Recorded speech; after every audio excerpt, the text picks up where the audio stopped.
What's up everybody, I'm Abatage and welcome to a casual drive in Off-Road Drive. This game is shit. Let's not beat around the bush. But it's fun. That's right, it's not bad. Let's go. We're going to go through a few of the maps. There's Thailand, Africa, Ladoga, Malaysia, USA and good old Australia. As you can see, I have played this game before, but in this episode, we're going to play the tutorial. That's how exciting it is. Now I have to warn you, there's the audio's a bit fucked up in this game, and as you can see on screen, there's down the bottom there's enter and escape, which are keyboard prompts. The controls are all fucked up as well. I am using a gamepad, as is the way. I have all these things ready to go.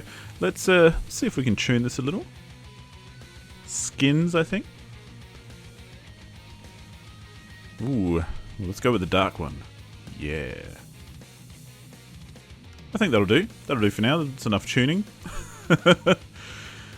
But yeah, as you can see, I'm using a combination of keyboard and mouse and gamepad. I'm using my gamepad to control the car, but keyboard and mouse where needed. This, I'm going to talk over the dude who's talking in the background because you can't hear him very well, and the audio's all messed up anyway. So we're going to take our time with this. And off we go. This is basically to teach you all the ins and outs of whatchamacallit. Nope. Nope. Teaches you the ins and outs of how to drive your four-wheel drive and get that view. Don't know why there's a handbrake, but there is. But listen to the idle sound. It's horrific. Alright, well you got that. In fact, I'm just going to turn off the music. This is where I need to bring in my mouse. There we go. Because I think the music is fairly licensed. Nope, I can't back out now unless I use my mouse. And return. There we go. So as you can see, the interface and everything is absolutely horrendous. But the actual game is kind of compelling. So that first part we need to engage all-wheel drive to get through. This part we needed to lock our diffs, or differentials as they call it.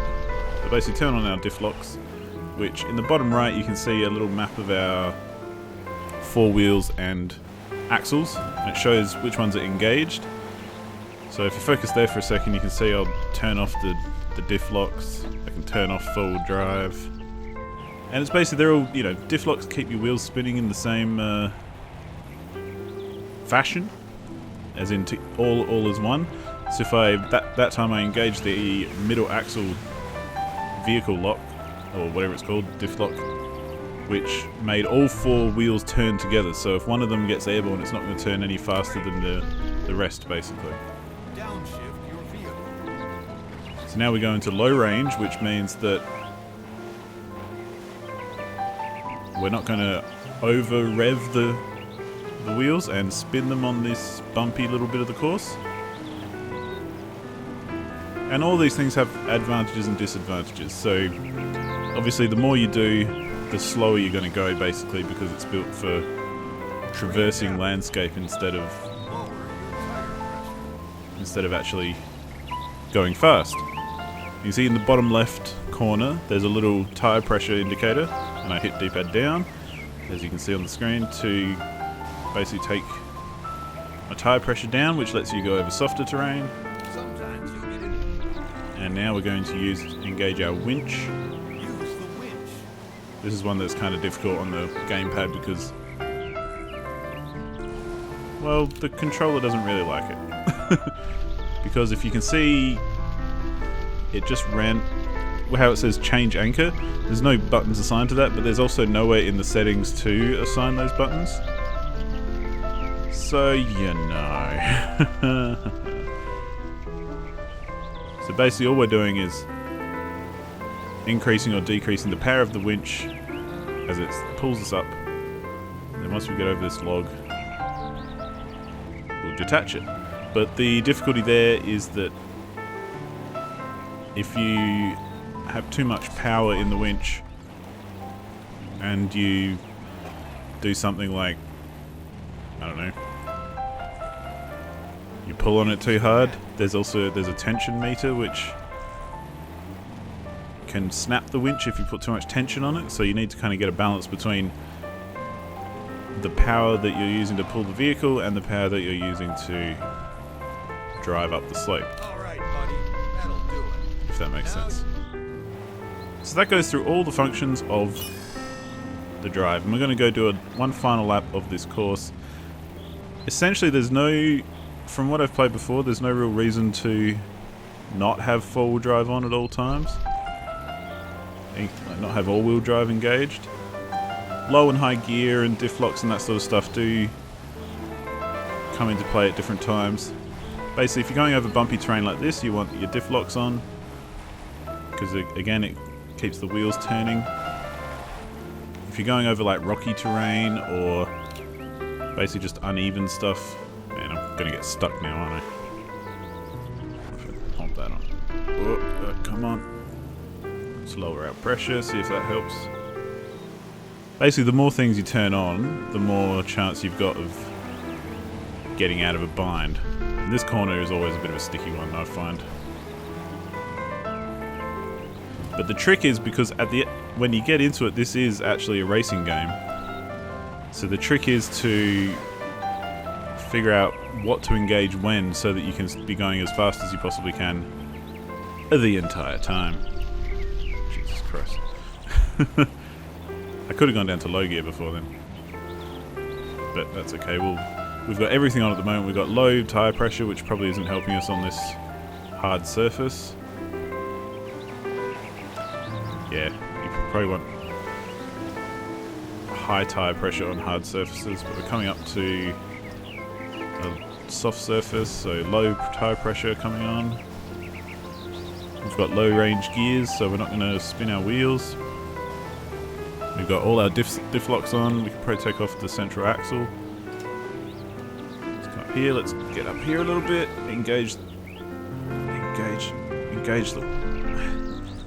winch. Select that. Turn on the power of the winch and accelerate. And over the log we go. Come on, pull it. There we go. Disengage the winch, up the tire pressure, disengage the diff locks, change to high range, and we can just kind of cruise home. So you can see how there's like all these different things. If you leave all the assists on, you're basically going to go very slow, but you'll get there. You can basically get through anything, but go slowly. The challenge is, if you want to race people, you want to try and be changing between all these things on the fly in order to go as fast as you can. You dig? So let's do another race just in this video. We'll do some more videos in future, but I might do more than one or two different races. Who knows? But let's do Sandpit Heroes. Now here I have an option. I have options for what vehicles to use, and I have unlocked a fair few because I have played this before. I quite like the Johnny. Torque, acceleration, handling, off-road. What else have we got? The Mud Crusher seems a bit better for this one. Ooh, the Tarzan. Good handling, good torque. Oh, that looks terrible because it's long wheelbase. So that was one we were just using. I reckon we go for the mud. Nah. Let's use the Tarzan. I'm not going to bother trying to change anything. But okay, here we go. Abatage. Now we're probably going to lose this, so don't get too excited. Let's go. Okay, we got loose roads. That means we want to down the tire pressure.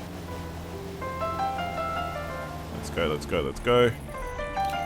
Take the tire pressure back up. Shift into lower gear. Okay, if you say so. We'll low gear it through here. Quicksand uphill. Lock the diff. Deep water. So you can see as you go through, you get all these little hints and stuff about what's on the track. So again, I'm still not sure, like, loose roads, should I have my tyre pressure down? I've got it down at the moment. I'm guessing loose road is tyre pressure helps on that, as well as low range gears, and these bumpy roads are where diff locks help. Oh, and we're back for another lap. So we might be doing alright. We're in position 1 of 10 at the moment. So I don't think we have to change much in this. It's a very short little track, this one. But you can see it's cool. The reason I like this game, besides the horrible controls, terrible UI, bad music, bad audio mix, bad everything, is just because it does a good job of the terrain deformation and the actual vehicle control. Like, it feels like you're actually tackling a full drive track. To some extent. Obviously it's still a video game, so it's nothing like the real thing, but hey. Yeah, that was pretty good. Let's do the next one. What do we got here?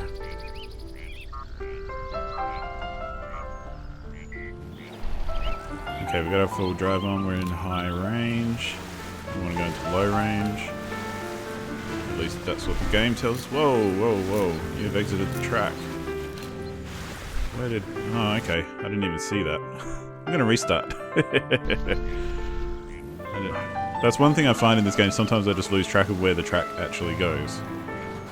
Okay, we're going to go straight into low gear to begin with. Going to lock our diff.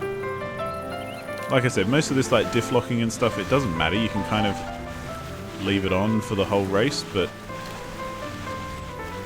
if you were, you know, trying to be talented, you'd be able to turn sharper and faster if you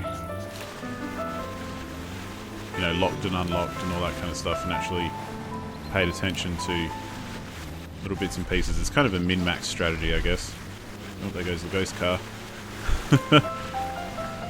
And the funny thing is that ghost car could be me. Because I have played this before, so if I did set a good time, that ghost car would be me. Slippery uphill. Yup. And I like how the car gets real dirty and then it gets clean again when you're in water, and you can turn much sharper if you don't have your diff lock on as well.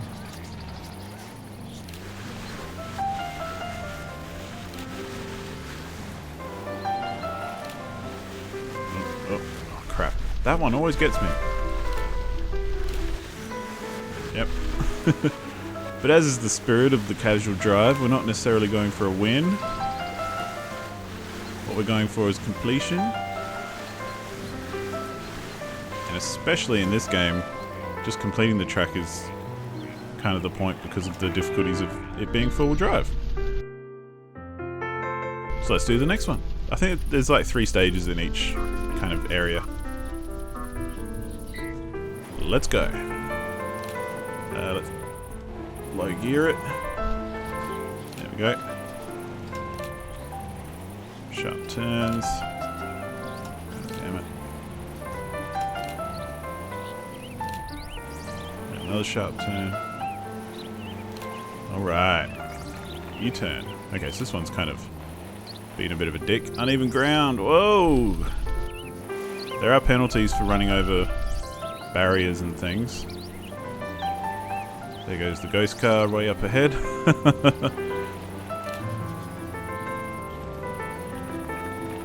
So, you know, a lot of the time you don't want to just hold down your accelerator and go for it. Okay, so that was that. Let's take the diff lock off so we can turn a bit more sharply. Yeah, I've already got a 10-second penalty for hitting that pole. So now I'm going to turn it back on again. Shit.